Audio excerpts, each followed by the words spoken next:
যেটা হঠাৎ করে আমাদের উপর আরোপিত হয়েছে। সো আমরা সাথে সাথেই আমাদের সকল অংশীজন, আমাদের গার্মেন্ট সেক্টরের ক্রেতা, আমাদের বিমান, সিভিল এভিয়েশন, বাণিজ্য মন্ত্রণালয় এবং সকলকে নিয়ে আমি গতকাল নিজে মিটিং করেছি। ইনশাল্লাহ এটাতে কোনো সমস্যা আমরা বোধ করছি না। আমরা আমাদের নিজস্ব সক্ষমতায়, আমাদের জন্য প্রতিযোগিতার সক্ষমতায় কোনো ঘাটতি না পড়ে এবং আমাদের রপ্তানির ক্ষেত্রে যোগাযোগের জন্য কোনো ঘাটতি না পড়ে, সেই ক্ষেত্রে আমরা সকল ব্যবস্থা নিচ্ছি। আমরা আশা করি ইনশাল্লাহ আমরা এটা উঠতে পারব। ব্যবস্থাটা কি, যে ধরনের ব্যবস্থা নিচ্ছেন এর ফলে এটা না? সকল ব্যবস্থা তো আমি আপনার সাথে এই মুহূর্তে শেয়ার করব না। আমরা আমাদের প্রতিযোগিতার, আমাদের যে প্রতিবন্ধকতাগুলো আছে সেগুলো কিছু কাঠামোগত, কিছু খরচের দিক দিয়ে আমরা এই সকল জিনিসকে সমন্বয় করে আমাদের সক্ষমতা বৃদ্ধি করব এবং আমরা আশা করি ইনশাল্লাহ আমি এটাতে কোনো সমস্যা দেখছি না। আমরা এই মুহূর্তে বিবেচনা, আমার বিষয় হচ্ছে বাণিজ্যিক সক্ষমতা। আমি বাণিজ্যকে কিভাবে অন্তর্ভুক্তিমূলক এবং এটার যেহেতু প্রতিযোগীমূলক কিভাবে করতে পারি, আমি সেটার মধ্যেই নির্দিষ্ট থাকি এবং আমি সেখানেই নিজেকে নিয়োজিত রাখতে পারি।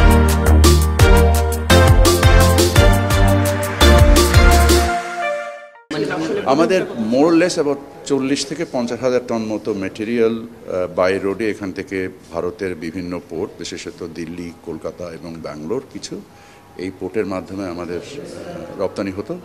আমরা আশা করি যে এই মেটেরিয়ালটা আমরা নিজেরাই ক্যারি করার সক্ষমতা বৃদ্ধির মাধ্যমে আমাদের এই সমস্যার অতি দ্রুত সমাধান করব। ইউরোপিয়ান কান্ট্রিগুলোতে যেহেতু বেসিক্যালি ইউরোপিয়ান কান্ট্রি, আমি দেশের সংখ্যা এই মুহূর্তে আপনাকে বলতে পারছি না, আমি ধারণা করে কথা বলবো না। হ্যাঁ, না, ভুটান নেপালে তো যেত না। ভুটান নেপালে কেন? ট্রান্সশিপমেন্ট তো রাস্তার যেতে যাচ্ছে, সেখানে তো আমাদের কোনো সংকট তৈরি হয়নি। শুধু এটা এয়ারপোর্ট রিলেটেড একটা সংকট তৈরি হয়েছে। I think this is going to create some kind of certainty. আমাদের বাণিজ্যের মধ্যে কিছু একটা স্থিরতা দেখা দিবে। আমরা এই মুহূর্তে আমি ডক্টর খলিল, প্রধান উপদেষ্টার যিনি হাই রিপ্রেজেন্টেটিভ এবং আমাদের নিরাপত্তা উপদেষ্টা, ওনার সাথে আমি আলোচনা করে আসলাম।